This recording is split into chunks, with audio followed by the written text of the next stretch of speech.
तांबूस फुटता उधळलाली भूपाळी रामपारी दिशा नाही उजळल्या आल गोकुळ आपुल्या दारी निर्भेळ आणि सकस चवीच गोकुळ लई भारी निर्भेळ आणि सकस चवीच गोकुळ लई भारी चव आहे कोल्हापुरी गोकुळ लई भारी चव आहे कोल्हापुरी गोकुळ लई भारी गोकुळची दर्जेदार दुग्ध उत्पादने गोकुळ अस्सल चव कोल्हापूरची चव आहे कोल्हापुरी गोकुळ लई भारी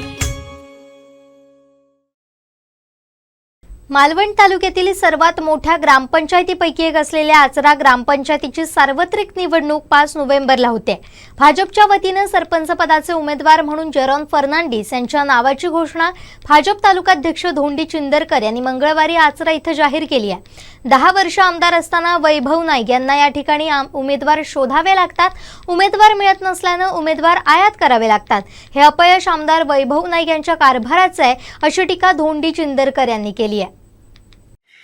आज भारतीय जनता पार्टी आचरा ची एक मीटिंग या ठिकाणी झाली. आपल्या प्रमुख कार्यकर्त्यांची इच्छुक उमेदवार आणि इतर कार्यकर्त्यांच्या या ठिकाणी सभा आयोजित केली होती आणि त्यानंतर आमची झालेल्या चर्चेनंतर एक पत्रकारांशी संवाद साधावा हेतून मी तुमच्याशी आता चर्चा करत आहोत.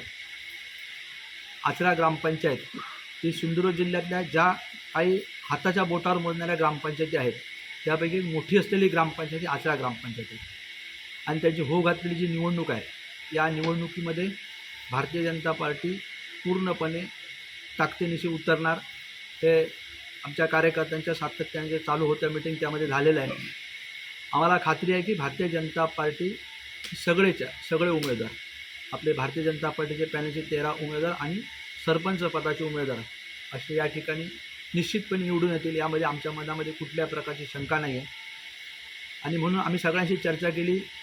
माननीय ह्या सगळ्या जिल्ह्याच्या निवडणूक प्रक्रिया चालू झाल्यानंतर माननीय निलेश राणेसाहेब आणि माननीय पालकमंत्री आणि राणेसाहेब सगळ्यांशी चर्चा केल्यानंतर एक पार्टीची सिस्टम आहे त्या सिस्टमनुसार जिल्हाध्यक्ष सन्माननीय प्रभाकरजी सावंत ह्या सगळ्यांशी चर्चा केल्यानंतर आचरा ग्रामपंचायतीचे सरपंच पदाचे उमेदवार म्हणून या ठिकाणी जेरॉन फर्नांडिस म्हणून आपण या ठिकाणी सगळ्यांच्या डिक्लेअर करत आहोत. जेरॉन बस्ता फर्नांडिस आपले उमेदवार आहेत. जेरॉन फर्नांडिस हे गेले अनेक वर्ष म्हणजे राजकारण हे कमी म्हणजे त्यांचं असं राजकारण हे खूप कमी असतं. राजकारणात ते कमी पण समाजकार्यात जास्त. जेरॉन फर्नांडिस हे सातत्याने या गावामध्ये आपल्या सामाजिक कार्यामध्ये अग्रेसर असतात. तो कुठलाही विषय असो आणि राजकारणापलीकडे जाऊन ते आपलं जीवन म्हणून जगतात. म्हणून जेरॉन फर्नांडिस हे उमेदवार एकमुखी उमेदवार आम्ही ठरवलेल्या इच्छुक उमेदवारांशी चर्चा करून त्याच्यामुळे या ठिकाणी कुठल्याही प्रकारचं डिस्प्यूट आहे पार्टीमध्ये अशा कुठल्याचा प्रकार नाही आहे आणि म्हणून जेरॉन फर्नांडिस यांची उमेदवारी आपण आज घोषित करत आहोत वरिष्ठांशी चर्चा केल्यानंतर. राहिला प्रश्न आहे बाकीचे जे आपले कॅन्डिडेट आहेत त्या कॅन्डिडेटसुद्धा आपण त्या येत्या 1-2-3 दिवसात आपण त्या ठिकाणी कोण आहेत उमेदवार देऊ. आमच्याकडे इच्छुक उमेदवारसुद्धा बरेच आहेत आणि त्यामध्ये या ठिकाणी त्यांना समजावणं त्यांना सांगणं ह्या प्रक्रिया आहे. परंतु इच्छुक उमेदवारामध्ये सुद्धा आमच्यामध्ये बऱ्यापैकी एकमत झालेलं आहे. त्याच्यामुळे परंतु पूर्ण झाले नसल्या कारणामुळे ह्या 2-3 दिवसात आपण ते करू आणि तेही उमेदवार आपण डिक्लेअर करू. आता राहिला प्रश्न हा ग्रामपंचायत निवडणुकीचा. तर या निवडणुकीमध्ये विजयाची आम्हाला 100% खात्री आहे म्हणजे कुठल्या प्रकारची आमच्या मनात शंका नाही. प्रश्न राहिला तो गेल्या 2 दिवसापूर्वी या ठिकाणी आचरामध्ये जो पक्षप्रवेश झाला त्या पक्षप्रवेशामध्ये आमदार वैभव नाईक होते आणि सगळी मंडळी होती. आता मी सगळ्यांची नावं घेत नाही कारण ती काय नावं घेणवली काय सगळी काय फार मंडळी मोठी नाही.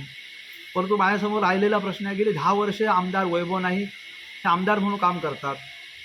मागच्या वेळेस ते सत्तेमध्ये होते आणि असं असतानासुद्धा आमदार वैभव नाईक यांना निवडणूक डिक्लेअर झाल्यानंतर सातत्याने ते आचऱ्यामध्ये येऊन ठाण मांडून बसावं लागतं. हाच त्यांचा पराभव आहे. आम्हाला अजून काय सांगण्याची गरज नाही कारण तुम्हाला कॅन्डिडेट शोधावे लागतात. त्या ठिकाणी कोण आहे करावे लागतात. मग तुम्हाला कॅन्डिडेट मिळत नाही मग कोणाला तरी घेऊन तुम्हाला उमेदवारी द्यावी लागते. हे सगळे हे तुम्ही केलेलं काम आहे. वैभव नाईकांची निष्क्रियता या ठिकाणी दिसते आणि म्हणून त्यांना उमेदवार शोधावे लागतात.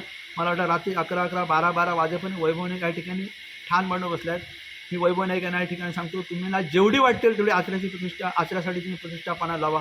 कोणत्याही परिस्थितीत तुम्हाला एकही उमेदवार या ठिकाणी मिळणार याची आम्ही जबाबदारी घेऊ. आम्ही आमच्या वरिष्ठ नेत्यांना सांगितलं आहे की तुम्ही इकडे येऊ नका. वरिष्ठ नेते आम्हाला विचारलं होतं आम्ही यायची गरज, कोणी सांगितलं की इकडे तुम्ही काय तसे आमचे या ठिकाणी भारतीय जनता पार्टीचे आचऱ्या गावातील कार्यकर्ते सक्षम आहेत. त्याच्यामुळे आमच्या मनामध्ये कुठल्या प्रकारची शंका नाही.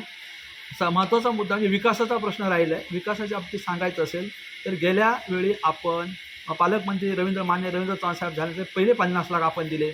त्याचे पुढे आता आपण किती पैसे दिले, साधारण 1.5 ते 2 कोटीपर्यंतचा जो आम्ही लेटेस्ट जो निधी दिला त्याचे आम्ही सगळे पुरावे आम्ही निवडणुकीत मतदारांना आपण सांगणार जे कसे हे काय कोणाला बाकी सांगण्याची गरज. आम्ही काय दिले आणि आपण हवेतले आम्ही काय पत्राचा व्यवहार करत नाही. पत्र दिलं, एक निवडणूक काढली, 3 वैभव नाईकांसारखं आपण पत्रप्रपंच करत नाही. जे आहे ते ठोस सांगतो. मला मगाशी सांगितलं की निधी आला ह्याचे पुरावे आम्ही देणार.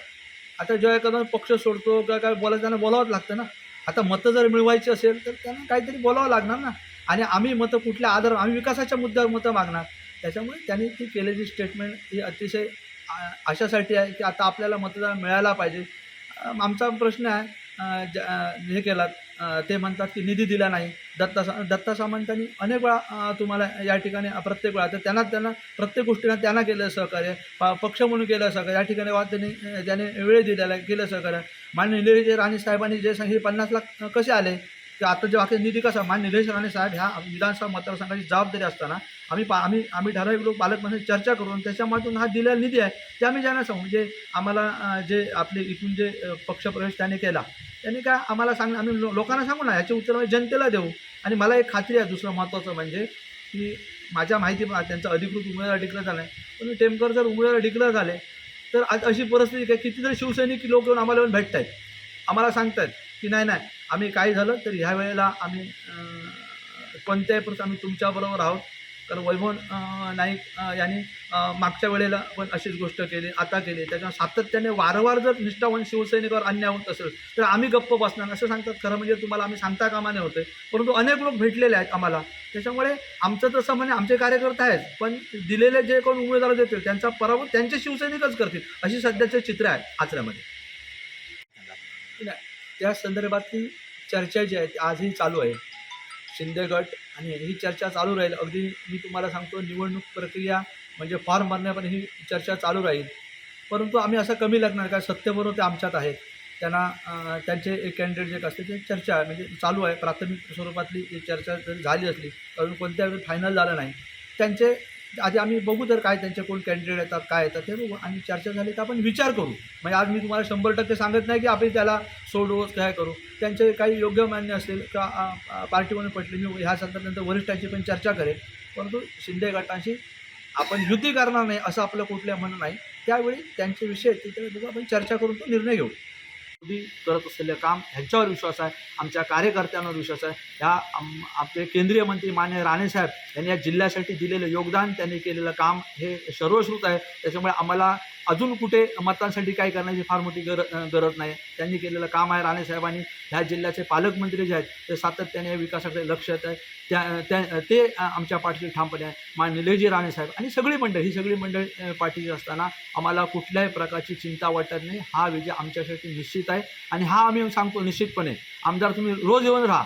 आम्ही कार्यकर्त्यांच्या जीवावर ही निवडणूक लढू. आमचे नेते आमच्या पाठीशी आशीर्वाद रूपाने आहेत ते सातत्याने राहतील आणि आचऱ्याचा विकास आम्ही 100% करू. आमचे दिवसभरातले सर्व अपडेट्स, ताज्या घडामोडी आणि थेट लाईव्ह पाहण्यासाठी सबस्क्राईब करा, लाईक करा कोकणचं नंबर 1 महा चॅनल कोकण 7 लाईव्हचं YouTube चॅनल.